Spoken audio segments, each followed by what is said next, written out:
Olá, estamos abrindo mais um podcast Zé Café e hoje muito feliz, é um podcast que eu ando adiando por problema de agenda mesmo, tanto minha como dele. E hoje eu vou entrevistar uma pessoa que além de ser um excelente profissional, é um amigo meu pessoal, é o cara que faz, onde eu gravo meus podcasts, o Zé Café. Vou apresentar para vocês o Max de Oliveira. Olá, Max, boa tarde. Boa tarde, meu querido. Quem é você, Max?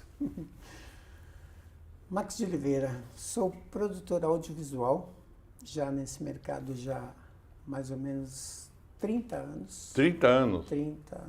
30 anos trabalhando com produção de vídeo, né, como cinegrafista, trabalhando em todas as emissoras da Baixada Santista como freelancer, como câmera, até resolver um dia montar o meu próprio negócio. Que legal, que legal. Eu tive uma convidada minha aqui, a Janaína Rony. Ela mencionou que já trabalhou com você numa gravação nos Estados Unidos. Foi mais ou menos isso que ela comentou comigo, assim, por cima. Quer dizer, você circulou nesse meio todo televisivo da Baixada aqui. Ou até fora, não sei. Não, faz exatamente 10 anos da Janaína, né, que eu conheci. Ela era a minha vizinha de porta. Olha, no meu Janaína Rony. edifício que eu morava na Pompeia. Ela trabalhava na TV Tribuna naquela época e a gente se conhecia. E ela sabia que eu estava indo viajar para os Estados Unidos. Uhum. E ali ela me contactou através de um outro cinegrafista que é amigo meu. Falou, poxa, vamos fazer histórias de pessoas da Baixada Santista que estejam tentando a vida nos Estados Unidos. E naquele ano eu estava lá mesmo ali. Conheci alguns santistas que realmente estavam lá e ela tinha até me proposto para que eu procurasse pessoas da Baixada Santista para que fossem entrevistadas para o programa dela. Uau. Que, se eu não me engano, o programa dela se chamava Viver Bem.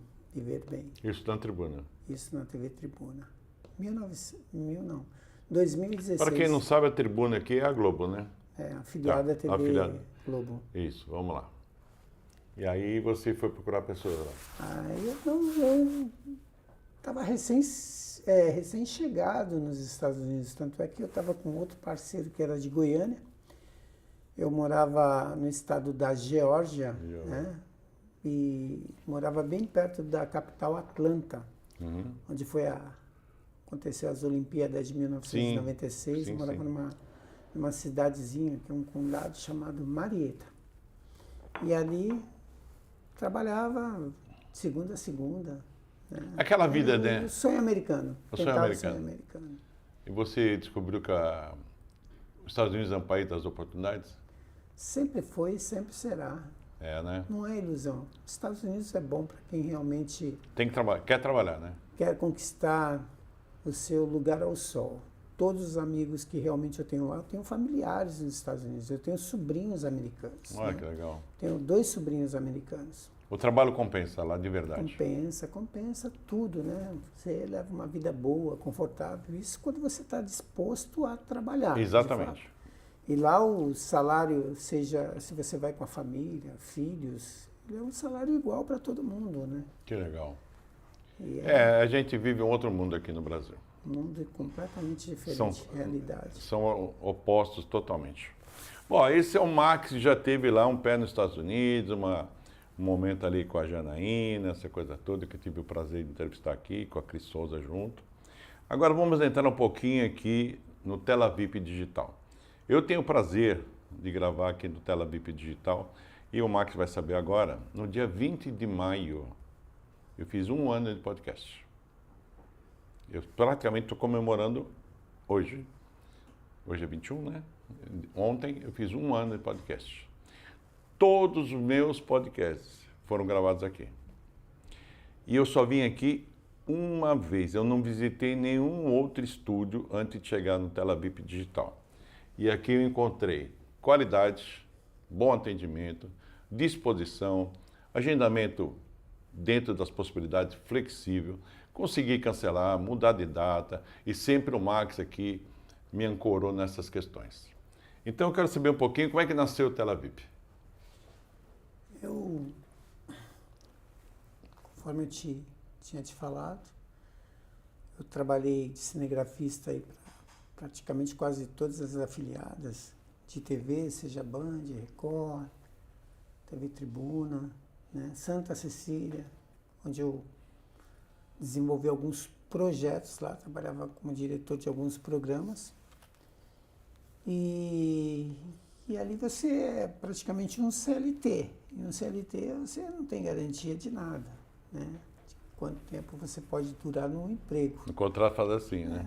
Até um amigo, que é o dono dessa sala, ele tinha um programa lá, eu era diretor do programa dele e me convidou para montar um estúdio. Olha. Rogério Conde até, sou muito grato a você, Rogério, por hoje estar aqui em parceria contigo já há 7 anos, né, esse estúdio. Qual é o nome dele? Rogério Conde. Rogério Conde, ok. Rogério Conde. E aí surgiu a possibilidade da gente poder montar um programa de internet através de... Ai, meu Deus, é minha filha. Deixa eu vou atender Não, ao isso vivo aqui... a minha filha. Tranquilo. Oi, filha, diga-me. Fala. Vocês estão ouvindo um off aqui, hein? É só pra falar que eu vou comer o normal. Tá bom, pode ir, tá bom? Vai lá. Pode ir. Tchau. Tchau, beijo. Você vê o que acontece no podcast, né? O Mark recebeu uma ligação da filha dele. Podcast é humano. O conceito do Zé Café, principalmente, está muito vinculado à qualidade de vida, à qualidade de informação que vocês já sabem. E sem querer, como é que chama a sua filha? Malu. A Malu. Maria de Lourdes. A Maria de Lourdes acabou de ligar para o pai e o pai atendeu no meio da gravação. Isso é muito legal, acho isso muito humano. E você estava acabando de encerrar o finzinho e como surgiu a Tela VIP. Vamos encerrar esse... Faltou alguma coisinha do... Como surgiu a Tela VIP? Foi uma parceria, uma solicitação, papapá, ficaram sócios e tá até hoje, é isso aí. É uma parceria assim que na verdade surgiu da ideia era dele. Ele queria. Nunca tive nenhuma Isso não estava no seu plano? predisposição para ter um estúdio. Só que para montar um estúdio qualquer, uma salinha com algumas câmeras, eu preferi fazer um estúdio parecendo com um estúdio de TV. Parecendo? Quando as pessoas entram aqui, realmente elas se sentem como se estivessem realmente fazendo um programa de TV. Né? Porque a gente tem um aquário, tem uma parte técnica, tem todo o cuidado aí para poder fazer uma pré-produção para que tenha uma entrega boa. Então, isso quando eu comecei a me referir, quando eu cheguei aqui, e eu achei a Tela VIP no YouTube, numa pesquisa do Google, apareceu aqui. Quando eu cheguei aqui, me impressionei. Eu não conheço outro estúdio, só conheço a Tela VIP. E como eu te falei, está fazendo 1 ano. E eu vi em 1 ano o que a Tela VIP evoluiu em equipamentos, em ambiente, de conforto para o entrevistado. E tudo isso que o Max sempre proporciona, tenta e consegue proporcionar aos entrevistados, aos podcasters e aos convidados dele. Todos que vieram aqui elogiaram qualidade de equipamento, resultado final do vídeo e tudo isso. Mas, tudo que eu estou falando é o que eu sinto de coração, o Max sabe disso. Eles sem querer estão comemorando o ano. Faltou um bolinho aqui, né, Max? Comemorando comigo até. Pois é uma coincidência feliz. 1 ano, faz 1 ano que estive aqui mais ou menos, no dia que eu conheci o Lorde das Tesouras. Exato. Então vamos lá. Você recebeu. Por que você não deixou seu celular no silencioso? Você é muito família? Muito, né? Porque eu sou recém-separado, Ah, tá. praticamente há 6 meses, mas a guarda das crianças ficaram comigo. Que bonito. E eu tenho 3 filhos, sendo que uma é uma menina. Os 3 filhos levam o nome dos meus pais, né? Maria de Lourdes, que é o nome da minha mãe, Ok. Pedro Oscar e Oscar Pedro, que são você duas crianças gêmeas, 2 menininhos de 5 anos. A Malu estuda na parte da manhã e os gêmeos estudam agora na parte da tarde. Antes de vir para cá, eu deixei eles na escola. Então tem aí uma responsabilidade muito grande de você poder criar as crianças, né? Então eu estou ali praticamente 24 horas em conexão com eles. E aí é isso. Você é pai e mãe, né? Eu sou pai. E Eu faço o acaba... papel de pai Mas tem que cobrir os espaços, né? porque eles têm mãe, né? Eu sempre Sim, disse- eu digo no sempre- sentido... Sim, não, eu entendi a tua pergunta. O que eu digo assim é que, apesar da separação, que eu acredito que com o tempo Deus vai mostrar para cada um de nós ao que viemos fazer nesse mundo, É verdade. né? E qual o propósito dos nossos filhos em nossas vidas. E eu sei a minha responsabilidade com eles hoje. E isso me abriu a cabeça em relação a tudo na minha vida, né? Que ter filhos, hoje eu tenho a consciência de que para ter filhos, filhos não é para quem pode, filho é para quem quer. Porque poder, você pode ter muito dinheiro, tem muitos exemplos aí de pessoas que Sim. podem ter dezenas de filhos, mas não estão tão presentes na vida deles Não são tão pais. como assim. realmente deveriam ser, entendeu? Então, quem não conhece um pouco da minha história, o Max está recém-separado aqui, acabei de saber. Eu estou no meu terceiro casamento. Eu tenho 3 filhos do meu primeiro casamento e eu falo que eu posso ser ex-marido, mas não sou ex-pai. Né? Eu sou um pai que procuro ser muito presente na vida dos meus filhos e eu sou muito feliz com isso. Eu estou encontrando uma identidade aqui de 2 pais que levam a responsabilidade de ser pai de maneira séria, de uma maneira presente. E isso me aproxima mais ainda do Max como amigo, porque existe uma admiração mútua desse lado. E eu te parabenizo pela... Eu sei que não está fácil, porque eu passei por isso a primeira vez, quando eu deixei 3 filhos em São Paulo e vim morar sozinho em Santos. E não foram bons momentos. Principalmente no meu caso, que eu fiquei... A guarda ficou com a mãe. Não foi fácil, não. Mas, vamos lá. Vamos sair da parte pai aqui, senão vamos ter 2 chorando aqui sobre paternidade, sobre a honra, o prazer e a bênção que é ter filhos. Para nós, pelo menos. Vamos falar um pouco de fé. A fé te ajuda nesses momentos? Bom, é uma boa pergunta.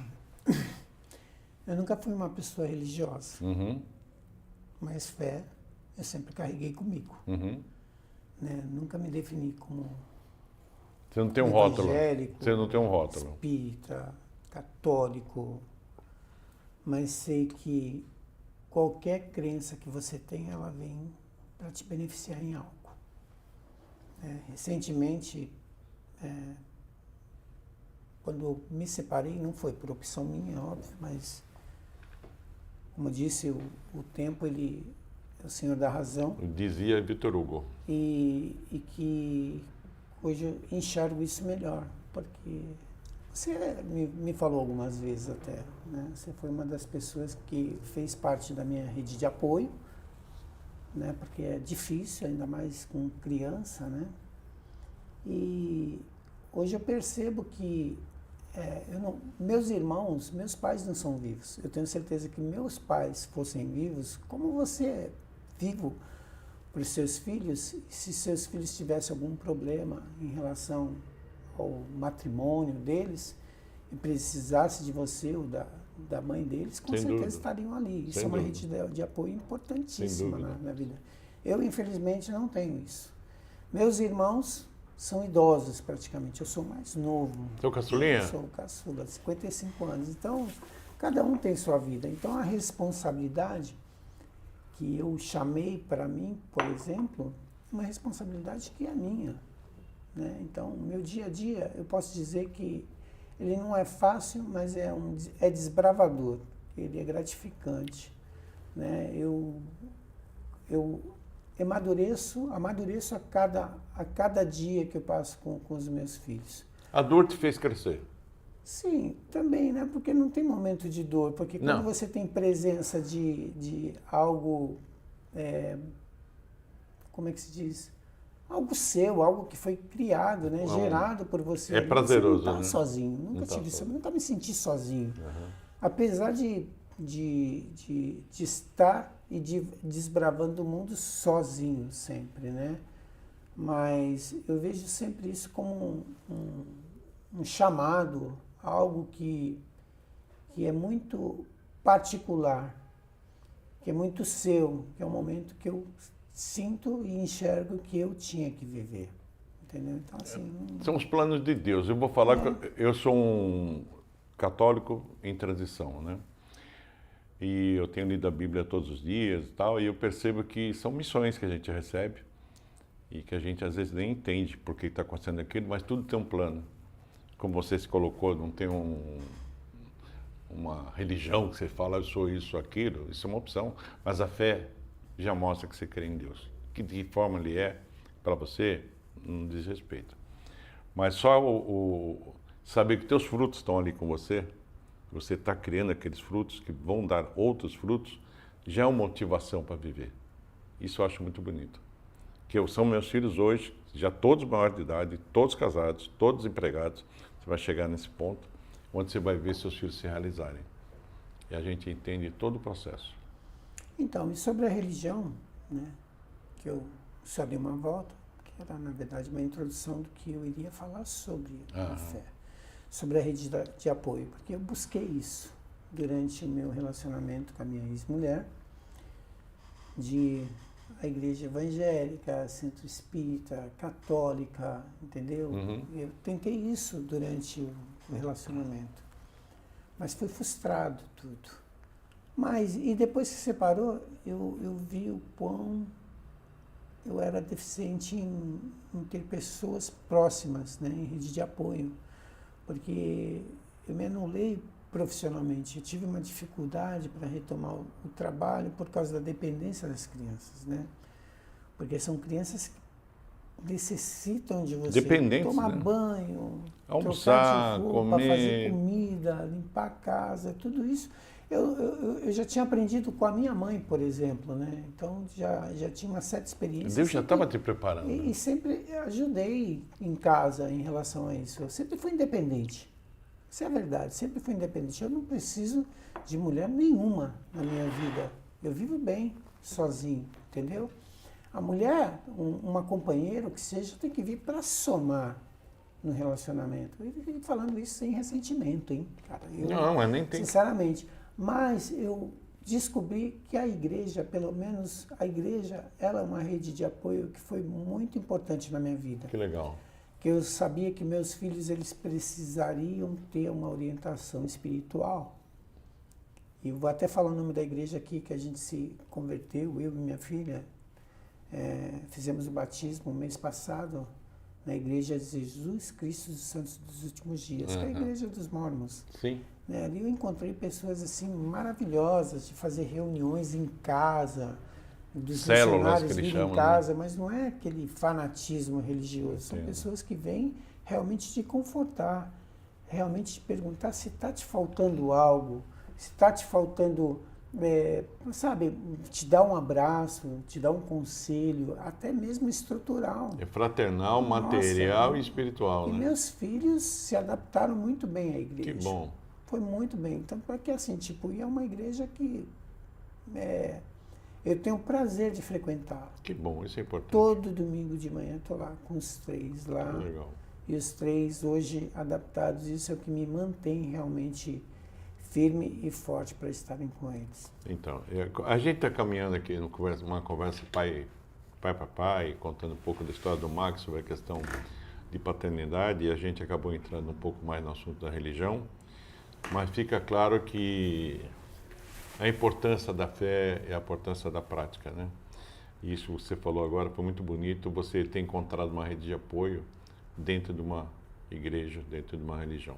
Não estou discutindo qual religião que é. Isso é muito legal. Mas vamos sair desse papo emocional, porque isso aqui está deixando a gente emocionalmente, espiritualmente, às vezes sem palavras. Vamos voltar aqui para o podcast mais tradicional meu. Você tem uma carreira longa, você falou que você já rodou por aí e tal. Você teve uma carreira artística? Sim, tive uma carreira artística intensa. É mesmo? Comecei novo, comecei como figurante em programas de auditório. É mesmo? Isso no Brasil? Sim, programas de auditório do Gugu. É mesmo? Participando daquelas gincanas que ele fazia no programa Domingo Legal, Viva a Noite, entendeu? E como é que é esse ambiente, hein? Você estava em que momento, em que ponto do programa? Eu tive várias etapas aí, né? Porque a parte de figuração e a parte artística mesmo, de você se tornar um artista profissional. A parte de figuração era aquela que eu me achava um garoto atraente, né? Uma ou duas namoradas minhas falavam isso, poxa, cara, você tinha que tentar a carreira Não de falam modelo. mais, pô? Que isso? Você é 55 anos, está falando da idade. Tem que tentar a carreira de modelo. Aí, poxa, aí fiz até um book, né? É mesmo? Fiz um book. Aí comecei a distribuir em algumas agências e essas agências começaram a nos chamar para fazer participação em programas de auditório, tipo essas gincanas que o Gugu tem essas figurantes que ficam lá fazendo uma série de coisas. Isso é do tempo da banheira do Gugu ou é antes? Não, banheira do Gugu já era outra coisa mais específica, isso já era mais pros artistas. Ah, tá. Porque eu falava são gincanas Ah, mesmo, de gincana, você participar de competição, Ah, cidade entendi. contra cidade. Ah, entendi. Para ficar atrás do auditório, concurso do Rambo brasileiro, que eu participei do concurso Jura? do Rambo brasileiro naquela Olha época. isso, que novidade. Porque hoje é mais complicado, mas eu tinha imagens disso na época que eu fui, que eu participava, né? Mas tá na tua memória, né? É. E aí eu passei a fazer teatro. Quando eu fazia teatro, eu comecei a também trabalhar de figurante. Aí eu fui embora para o Rio de Janeiro, fiz uma escola de tablado lá no Estudou Rio. no tablado? Não, mas foi coisa rápida. Mas passou lá. Foi. E aí participei de figuração numa minissérie da Globo que se chamava Boca do Lixo, na novela, figuração também naquela novela Barriga de Aluguel com o Vitor Fasano. Inclusive, Que legal. Tem algumas fotos com o Vitor Fasano, ele era muito Eu tô amigo achando que pessoal. você só é diretor de estúdio aqui, você tem toda uma história dessa. E aí eu fazia teatro no Rio de Janeiro, né? Um teatro de homens bonitos. De homens? De homens bonitos lá. Olha aí. Strippers, porque eu tinha um corpo meio avantajado. Como assim? Peraí. Stripper? Que A Noite dos Leopardos no Rio de tipo Janeiro. aquela despedida de solteiro de mulher? Aquela Não tem nada a ver. Era um espetáculo mesmo, mas era um espetáculo adulto. Mas iam todos era de ambos os sexos. Mas e era bem conhecido, porque tinha até um personagem lá bastante polêmico, que naquela época, né, ele foi notícia, mas aquelas notícias de páginas policiais no Brasil inteiro. É mesmo? Ia trabalhar até com o Guilherme de Pádua uma vez. Ele foi um dos integrantes da Noite dos Leopardos no Rio de Janeiro. Olha, o papel do podcast também é ser curioso, né? Eu já vi algumas cenas em filmes, seja o que for, que aparece aqueles caras vestidos de cowboy, vestido disso, aí vai tirando a roupa e fica só de sunguinha. É mais ou menos isso? Não, isso também também. eu fiz. Não, é porque assim, tipo, é meio confuso, você não entende. Nunca Era um entendo porque eu nunca fui. espetáculo de nu artístico masculino, só que assim, tipo, eram números próprios. Eu também cheguei a fazer Clube das Mulheres bem depois. Só que nessa fase, aí é que surgiu uma oportunidade de eu entrar para a parte musical. Nossa, que foi que participar coisa de uma isso. boys band. Peraí. Nós estamos saindo agora, estamos entrando para uma voz band que é um conjunto. Exato, um conjunto, uma banda, não era uma banda, era um grupo musical, que era tipo Menudo na época, tinha o Dominó. E aí eu participei de uma seleção sem saber, justamente nesse espetáculo, onde era frequentado por mulheres, gays. Alguém te viu ali naquele espetáculo? Escolheu algumas pessoas, né? Acho que tínhamos 4 ali que foram selecionados e eu era uma delas. A vida foi te levando, né? Você não foi procurando muita coisa. Ela me colocou muito rápido num ambiente hostil, porque é um ambiente muito complicado. Eu não faço ideia. Droga, prostituição, tudo que você possa imaginar ali pode passar por ali se você não tiver um bom entendimento, uma boa cabeça. Você pode se perder ali no comecinho, né? Pode. Eu tive amigos que se perderam. Mas olha, eu não bebo, eu não fumo, eu não tenho hábitos noturnos. Tudo que eu fazia era porque eu gostava de fato. A vida artística, o espetáculo era muito bom. Se alguém procurar na internet aí vai encontrar muita coisa. Então, eu percebo assim, que você, independente do que você poderia ganhar ali como dinheiro, seja o que for, você tinha muito orgulho do que fazia. Sim, porque era uma fase, né? E tinha aquela coisa pessoal também, né? Sim. Puxa vida, pô, me escolheram que eu sou bonito isso, ramo não sei o quê, papapá, e vamos crescendo e não sei o quê. E deve ser um momento mesmo de, no teu caso, onde você deixou claro aqui que você não fuma, não bebe, não, graças a Deus, não entrou no caminho de drogas, essas coisas todas, você tinha uma alegria muito grande de estar ali, né? No sentido de realização pessoal. Eu sou, naquele momento, um sucesso ali. Isso é muito legal. Agora eu quero aprofundar mais. Você me deu uma brecha, eu vou aproveitando. O que é um conjunto? O que se fazia num conjunto musical? Você cantava, dançava, era isso? Então, saindo desse processo de seleção, né, a proposta parecia ser uma coisa muito fantasiosa.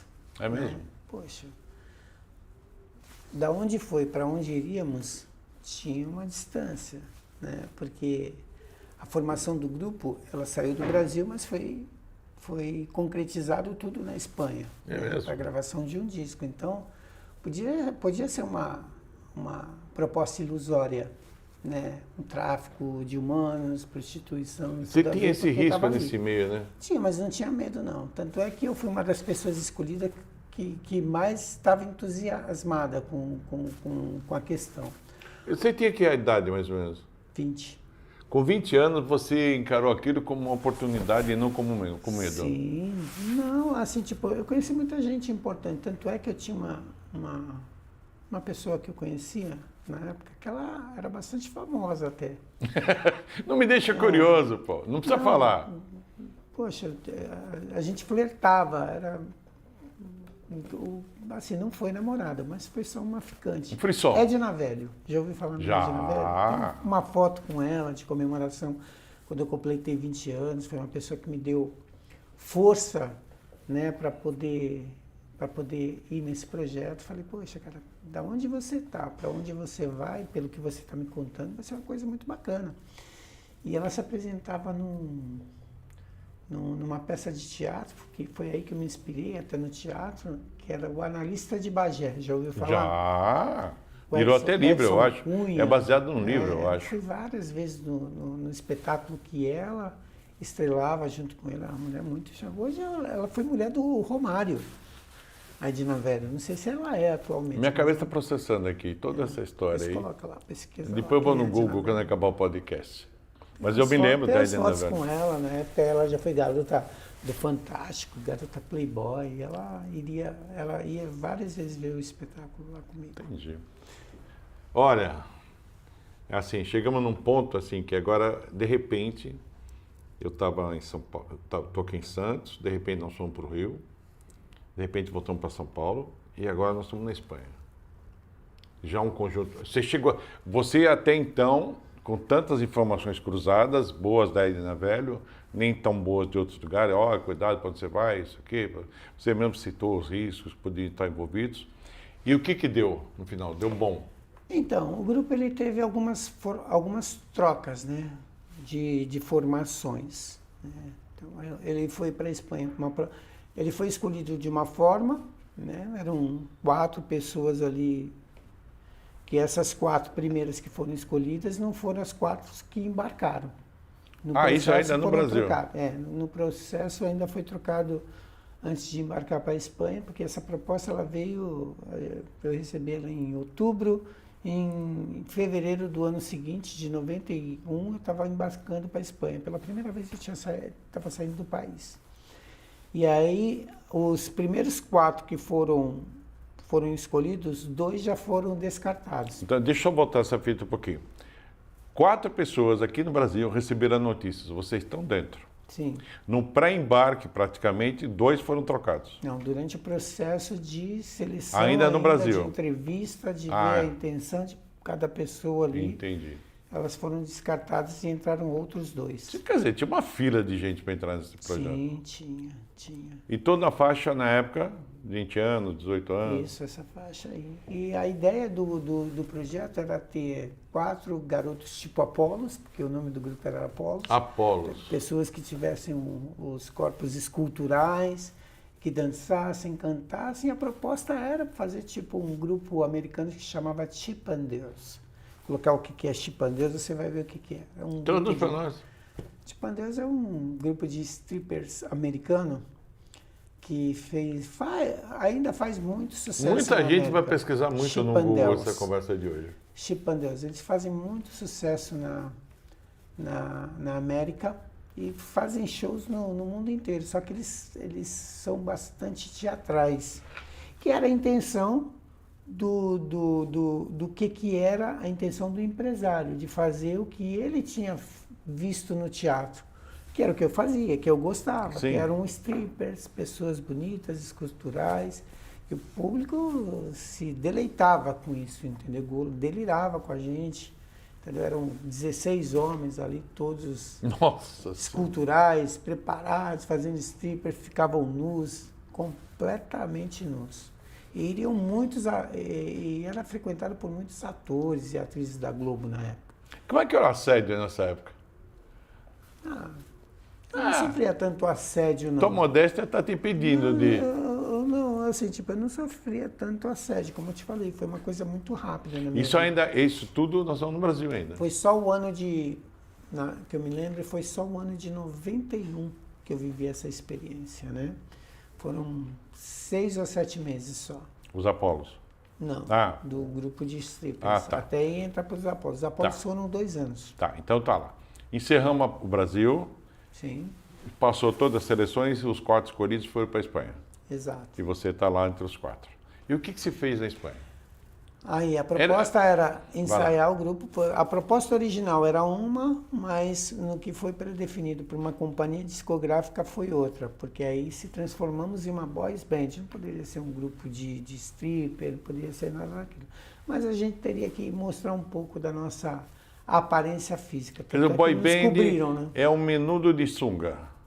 Não é o mesmo. Desculpa, eu tenho que A gente viajar, só né? mostrava mais os braços, um pouco as pernas, O as roupas eram um tórax. pouco mais usadas. Você era um tanquinho, né? Poderia trazer algumas imagens aí para Mas mostrar vamos pra ficar vocês, devendo. mas Pô, muita foi gente... melhor o pessoal lá pesquisar lá. Qual que é o- Grupo Apolos, Grupo Apolos. Quem quiser ver o Max numa outra época da vida dele, Novinho. eu já assisti esse vídeo e eu fiquei impressionado do que esse cara fez no palco. Bom, mas aí chegou na Espanha, o projeto original foi adaptado Sim. pela indústria espanhola e virou o quê? Aí começamos a ensaiar aulas de dança com dançarinos, bailarinos profissionais, aula de canto com os melhores professores mesmo de preparação vocal a nível nacional.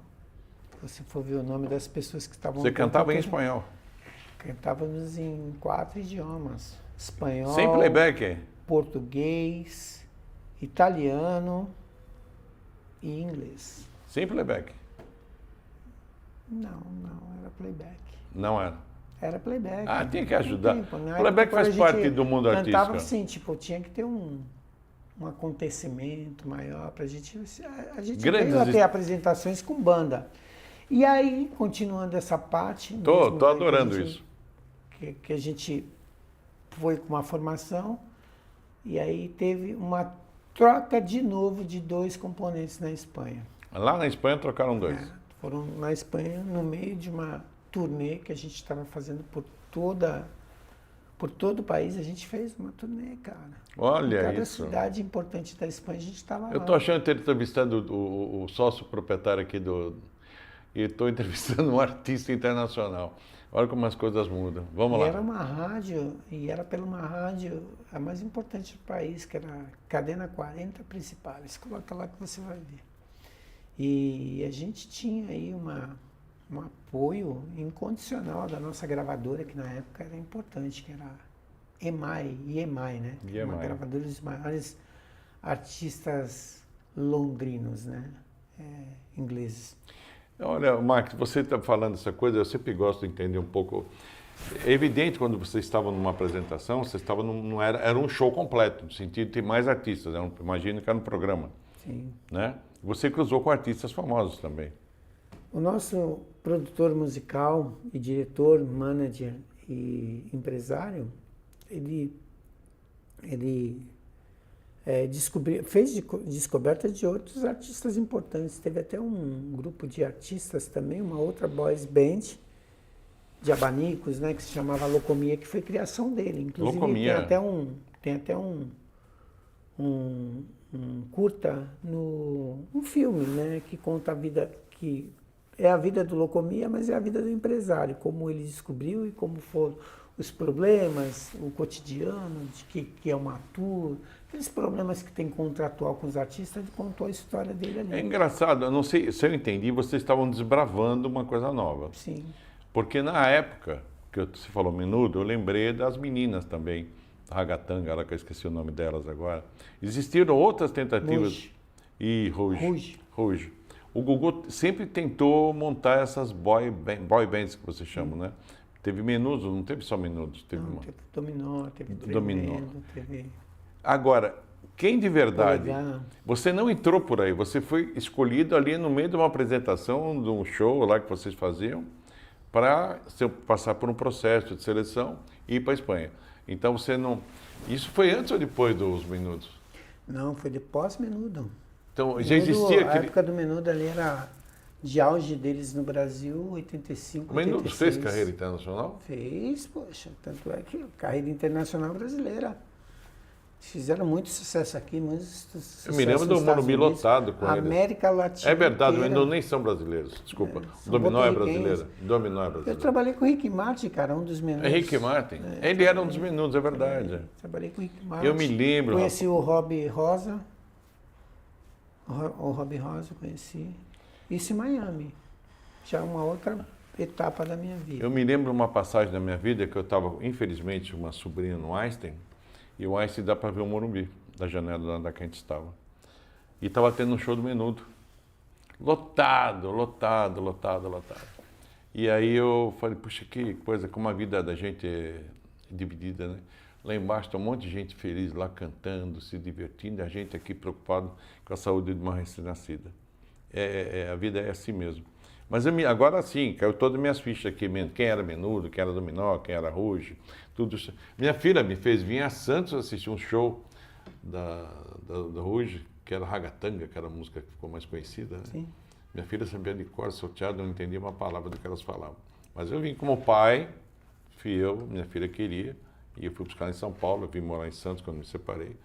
E aí, bom, aí você saiu, você foi ter 2 anos de carreira no... O nome Do grupo Apolos. O Apolos. Esse nome é inspirador, hein? Apolos. Sim. Tá ligado ao corpo, Sim. ao corpo de Apolo. Então você aí fez 2 anos de carreira aí. Isso você já está com uns 22 anos, mais ou menos.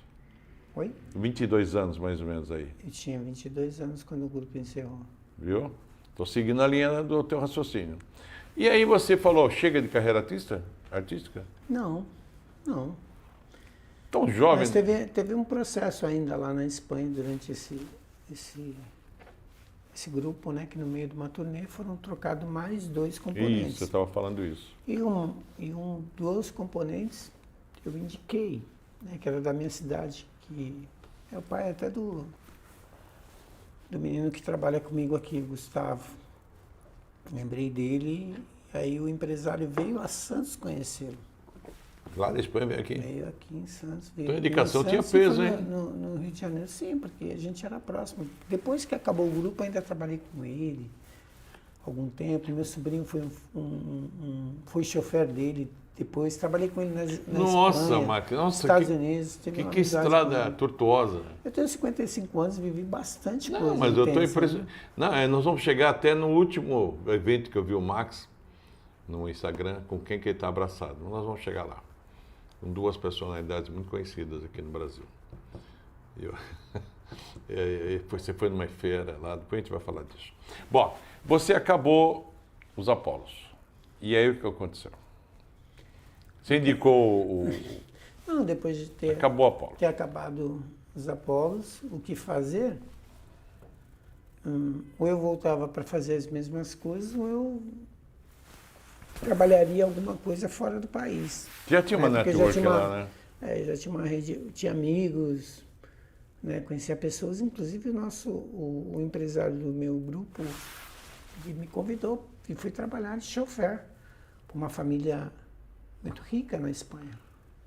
Dizia o Mercedão, tem até foto com esse carro. Na época era meu sonho, aí fiquei trabalhando pouco tempo lá. E aí depois eu resolvi voltar de vez para o país. E aí comecei a empreender, ser dono de academia. Pera. Meu, nós saímos de strip, fomos pro show, pro motorista, agora vamos entrar na academia do quê? De ginástica, musculação. Verdade. É. Mas, assim, a Muay Thai, essas coisas, só treina? Não, tinha tudo, né? Só Chegou peso. a ter full contact, que na época era Full full contact, contact. que era como se fosse hoje essas lutas de MMA, não é MMA. É UFC, essas Como é coisas. que é essas lutas? Muay Thai. Muay Thai. Era o primeiro, Bem foi, parecido é com verdade. isso. Tinha aquelas ginásticas de momento, que era aeróbica, não existe Isso é a mais época de Jane aeróbica. Fonda, mais ou menos, né? Isso. Que ela fazia os Entendeu? vídeos de... Step, Isso. né? Aero... Como é que é? Aquela... Dança aeróbica. É verdade, fazia aeróbica. Coisas. E tinha aqueles Jazz, maiôs com meia por cima da jazz. canela. Então, a época era isso, e academia de musculação. E fora ginástica rítmica, né? Ginástica localizada. Então, naquela época você nem precisava de diploma de educação física, mas você precisava de uma pessoa responsável pela academia. E até o responsável pela academia na época era uma pessoa que eu formei. Né? Eu cheguei a formar a pessoa. Que Mas engraçado. antes disso também eu tive uma... Tem mais um pedacinho aí. Eu tive uma lanchonete, um quiosque na praia, que eu vendia Como é que chama? Onde que era o quiosque? Para entender. na igreja do Imbaré. Ali, Mas ali até é um- Locomia até. É? Locomia se chamava. Que nome será? Porque... Comida louca. É. Não, porque esses quiosques da Embaré são famosos aqui em Santos até hoje. E são muito bons. Sim, até Para hoje quem não existe conhece, venham comer nas lanchonetes ali em frente a Embaré. Tem cada sanduíche que dá... frango catupiry, E vem calabresa, milho, e catupiry, vem essas muita coisas. coisa. O meu era meio... Eu saía fora dessas coisas assim. Você porque sempre procurou uma atividade. Sempre. Você não consegue ficar parado. Não. Você é imparável. Né? Então vamos lá. Cara, já passou de motorista para academia, da academia para lanchonete ou vice-versa. E daí você saiu da academia e foi fazer o quê? Então, cara, tem tanta história que não dá pra gente contar nesse tempo de programa ainda. Não, mas só para a gente ter aí eu uma voltei- pincelada. Aí eu voltei a fazer seleção de rapazes para fazer essas coisas para TV. Voltei a produzir essas coisas de evento. Porque aquilo Aí entrou no fazia teu sangue, espetáculo e né? criei um grupo de homens, de strippers, depois dos Apolos. E aí criei um grupo de strippers para a gente se apresentar em, tipo, clube de mulheres, entendeu? Entendi. É muito louco. Eu admiro demais, porque eu tenho que comparar eu com o Marcos aqui. Minha carreira foi muito mais tradicional. Né? Eu sempre acreditei no emprego fixo, na renda fixa, no salário, aquela coisa toda. E eu não tive nem 5% da ousadia do Max. Eu tive algumas, mas muito pequenas. O Max se jogou em lugares assim que ele frequentou, que são lugares que tem o lado B, o lado bom e o lado ruim. E você se preservou de todas as coisas Sim. que você podia seguir do lado errado. O mundo sempre ama a bifurcação, né? Você escolhe o melhor caminho e você teve senso de maturidade, para a sua idade na época, de escolher os caminhos. E você deve ter sido um ser estranho no meio, né? Sempre. Uai, você não vai nessa? Né? A vida é escolhas, né, amigo? De vez em quando apareciam umas carreirinhas na sua frente, assim, né? Não, eu já vi amigo meu morrer na minha frente, morte súbita, entendeu? Às vezes por... Não falo nem por entorpecente, às vezes por... como é que se diz? Anabolizante, Anabolizante. até, né? Então, Tomar de forma descontrolada. quando você falou em academia, me veio a academia de hoje em dia.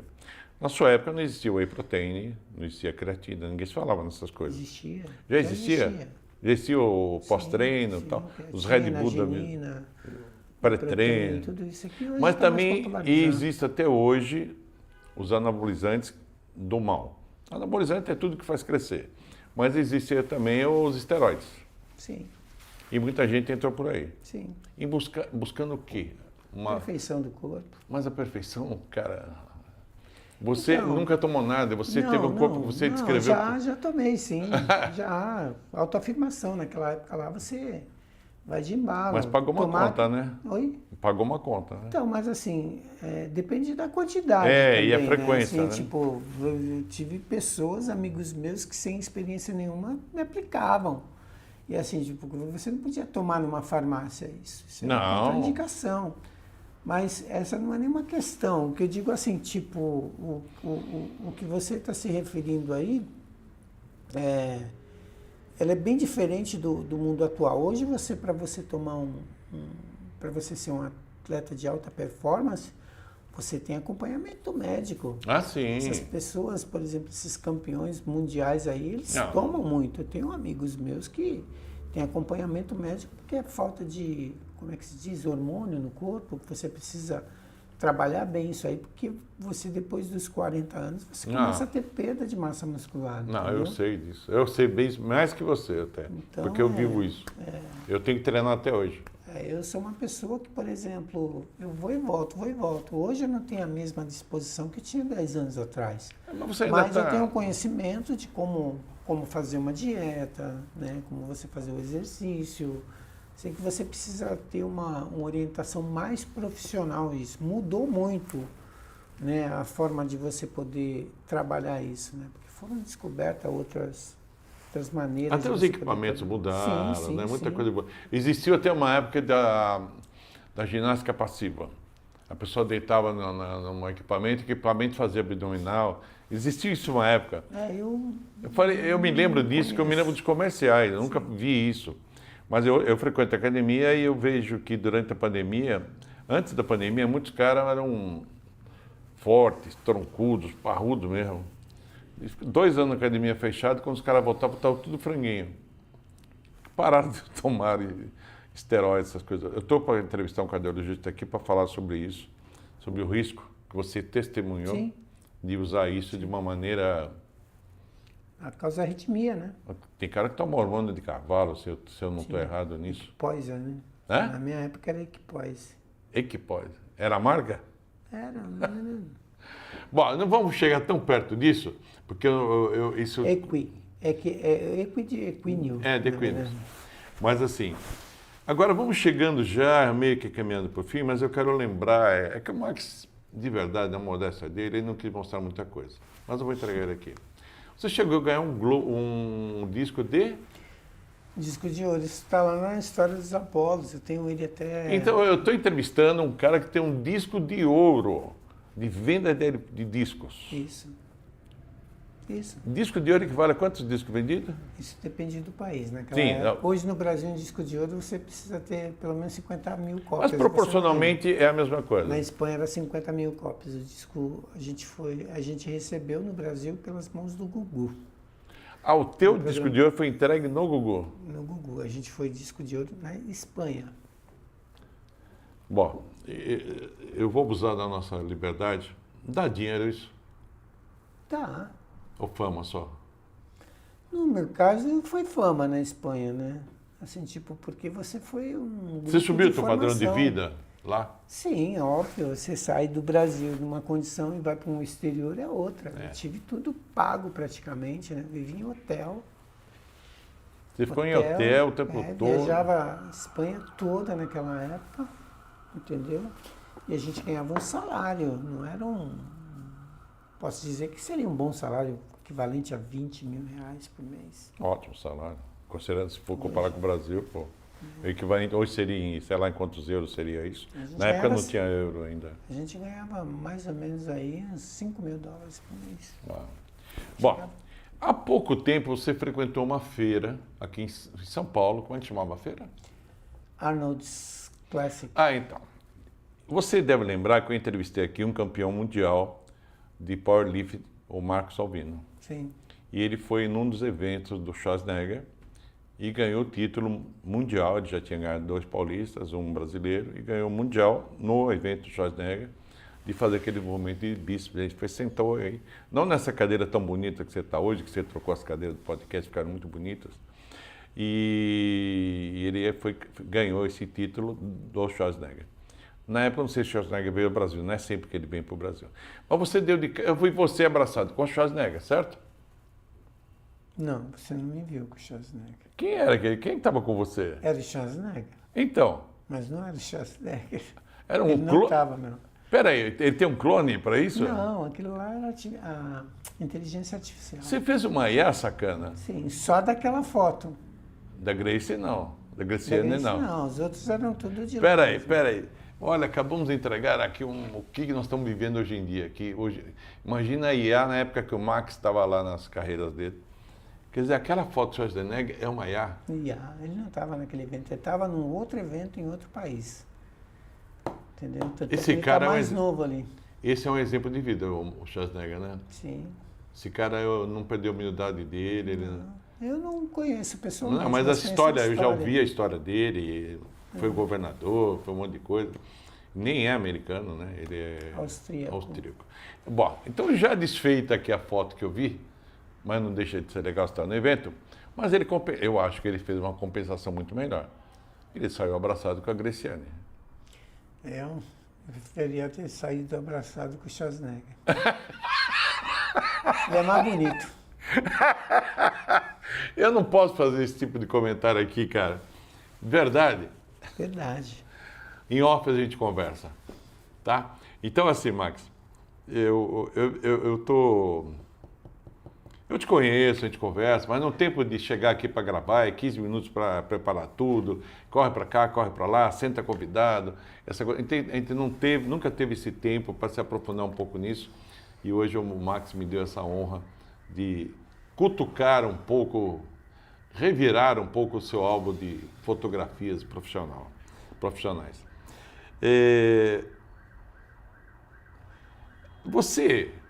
Que conselho você daria a um jovem hoje, com 18 anos, com o corpo daquele que você descreveu, Apolo, bom dançarino, o que você falaria para um cara desse para seguir uma vida, se receber um convite desse? Qual que é não faça ou faça? Estudar em primeiro lugar, que é o que eu faço com os meus filhos hoje, que eles terão 18 anos um dia. Isso. Né? Estudo é fundamental. Conhecimento nunca é demais, né? Principalmente idiomas. Isso me faltou, né? Porque se eu tivesse mais estudado um pouco mais sobre línguas, eu estaria num outro patamar de vida, com certeza. Houve outras oportunidades grandes na minha vida, nenhuma eu desperdicei, eu aproveitei menos do que deveria. Então, Isso é você verdade. só frisando o que você disse. Hoje, isso a maioria da juventude sabe, o inglês já é a segunda língua do brasileiro, senão não vai andar nada. No meu tempo, eu tinha que saber datilografia, né? E male alguma coisa de inglês, muito pouco, não era muito. Hoje já é condição. Hoje é condição até ser pós-graduado. Estou falando de emprego de um nível melhor. Só a faculdade hoje não está garantindo empregos bons. Já precisa de uma pós-graduação, dominar pelo menos o inglês, que é uma língua universal. Eu tenho um dos filhos meus que fala inglês, espanhol, português é lógico, e está indo para a quarta língua, francês, por condições de trabalho profissional. Sim. Então vamos lá. Estudar, aprender o idioma. E o mundo artístico? Você que viveu nele. O mundo artístico, isso aí é muito pessoal, né? Primeiro, são poucas as pessoas que não gostariam de ter fama. A fama, ela pode ter o lado bom e o lado ruim. A fama constrói e Assim, destrói, né? Tem muitos exemplos aí, É entendeu? verdade. Tem gente que tem fama, tem dinheiro, não tem paz, né? A fama, para você conquistar, é um sacrifício. Para você manter, é difícil, tá? também. Então tem muita gente que se frustra com isso, né? Então eu nunca persegui a fama. Tem muita gente que não sabe viver longe das câmeras, né? Entra em depressão, né? Por vaidade, né? Nós conhecemos eu artistas... eu gosto de estar por trás das câmeras, mas ultimamente esse teu programa, por exemplo, para mim ele é muito importante para me passar a mensagem aos meus filhos. É isso que eu gosto de Você- fazer no podcast. Você fala, por exemplo, qual a mensagem que você passa para um jovem de 18 anos. Eu tenho um jovem aqui que está prestes a completar 18 anos, que o que eu falo para ele é o que eu vou desejar aos meus filhos, né, que são bem mais novos do que ele, porque o fundamental é eu estudar conhecimento, poder ler o máximo possível, você conhecer todas as leis, para que você possa um dia, quem sabe, se tiver que desrespeitá-las, né, que você faça isso de vez em quando. Se você tiver, porque ninguém é 100% correto na vida, cara, não tem como. Não, é tem impossível como, andar em linha reta. Mas eu até já falei no podcast meu, olha, por favor, vocês que chegaram até aqui assistindo esse vídeo, vão até o fim, porque as coisas que estão rolando aqui têm muita profundidade. Nós quebramos um pouco o paradigma e nós estamos conhecendo uma pessoa que eu já conhecia, eu estou conhecendo mais ainda e orgulhoso de ter esse estudo à minha disposição. A gente tem uma parceria muito forte e para mim é muito bom. Então assistam, que vocês vão gostar bastante. Agora, sobre isso tudo que você falou, Max, eu fico sempre pensando assim, o caminho do mal ou das coisas erradas hoje está muito divulgado, né?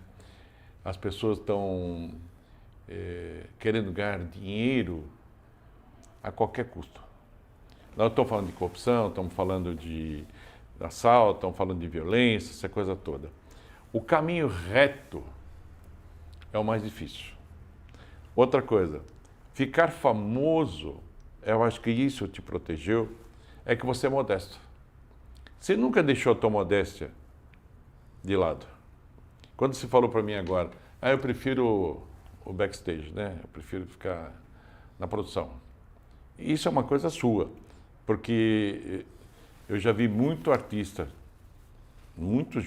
jogadores de futebol, seja o que for, que quando pararam suas carreiras por questões outras, entraram em depressão profunda, estão abandonados, estão em crises, estão com casas abandonadas por aí. Bom, Max, eu queria deixar uns segundinhos, uns minutinhos para você dar seus conselhos finais, sua cereja do bolo, que nós demos uma pincelada na tua carreira. Tem muita coisa para a gente explorar ainda em você, mas vamos deixar para um outro momento. Faça seu encerramento, Max. Deixe um conselho. Conselho. Você Sou muito bom conselheiro, não. Você é ótimo conselheiro, você é modesto demais. Poxa. Quando a gente tem um propósito na vida, né, em relação ao nosso trabalho, né, aquilo que a gente pretende desenvolver como profissional, a gente tem que fazer o melhor que a gente pode, né, e um pouco mais se puder. Porque só assim que a gente consegue deixar uma boa impressão em quem quer que seja. Dificilmente a gente terá uma segunda chance de deixar uma primeira boa impressão. Isso não é uma frase minha, é uma frase copiada que tem um sentido comum verdadeiro. Então, assim, eu procuro fazer pelas pessoas aquilo que eu gostaria que fizessem por mim. Nem sempre isso é possível. Né? Você sempre se entrega mais e você recebe menos. Então, se você achar que tudo na vida é uma troca, você se frustra com muita facilidade. Você vai esperar a troca, ela não vem, né? Então, assim, o mundo ele é desigual por natureza. Não adianta achar que todas as pessoas têm que ter o mesmo valor, porque não tem. Não são não iguais. Tem, né? É uma hipocrisia a gente pregar de bom samaritano, bom ser humano, se a gente não faz a nossa lição de casa. Então a mensagem, ela é simples e dura, né?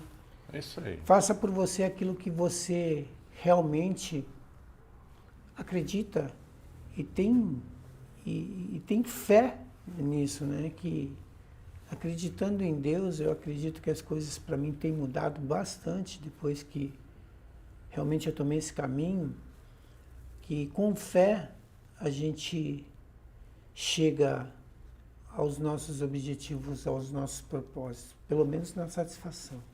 Se já com Deus é difícil, imagine sem Ele. Impossível. Impossível. Olha, Laura, André Pedro, é isso? Não, Malu, Oscar Desculpa. Pedro e Pedro Oscar. Malu, Oscar Pedro e Pedro Oscar. Isso. Eu entrevistei hoje o Max, sócio proprietário aqui, mas pai de vocês. E esse menino aqui, eu com 70, ele com 55, 71, vamos corrigir, também não vou te esconder a minha idade. Eu aprendi muito com ele hoje. Eu não tive essas variações, essas correrias todas que ele teve na vida. Mas eu aprendi um pouco mais como pai, um pouco mais como ser humano, um pouco mais como gratidão, como... Não adianta, você não troca agrados, você faz a sua parte. Não espere nada em troca. Você vai conquistando e as coisas vão acontecendo na sua vida e todas elas, 100% delas, fé em Deus. Então, Max, eu queria agradecer de coração o privilégio que você me deu, na coincidência de eu estar fazendo 1 ano de podcast, 1 ano, que eu faz um pouco mais que isso, uma semana antes eu entrei aqui nessa sala e você me fez gravar o podcast piloto Zé Café, que foi ao ar sem edição, com o Lorde das Tesouras, o Del Rodrigues. Eu sou grato a ele também, que ele também me ensinou.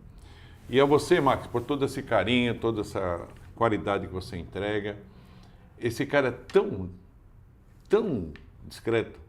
Eu quis colocar o logo da Tela VIP na sala. Ele não deixou, no telão. Não deixou. Mas tudo bem. Tela VIP, Avenida Ana Costa, 222, 7º andar, sala 77. Aqui você pode gravar seu podcast, o seu programa de televisão, as suas aulas para os seus alunos, fazer lives, fazer o que você puder imaginar em nível de televisão, de conteúdo, nas redes sociais, faz tudo aqui. Isso aqui é um estudo fantástico, que entrega muita qualidade. Então, eu sou muito honrado em ser parceiro do Tela VIP e está com o chefe aqui na minha frente, que é um brotherzão. Obrigado, Max. E assim, senhores, se encerra mais um podcast Zé Café. Como sempre, com informações de qualidade e hoje muito humano, muito sincero, muito emocionante. Muito obrigado.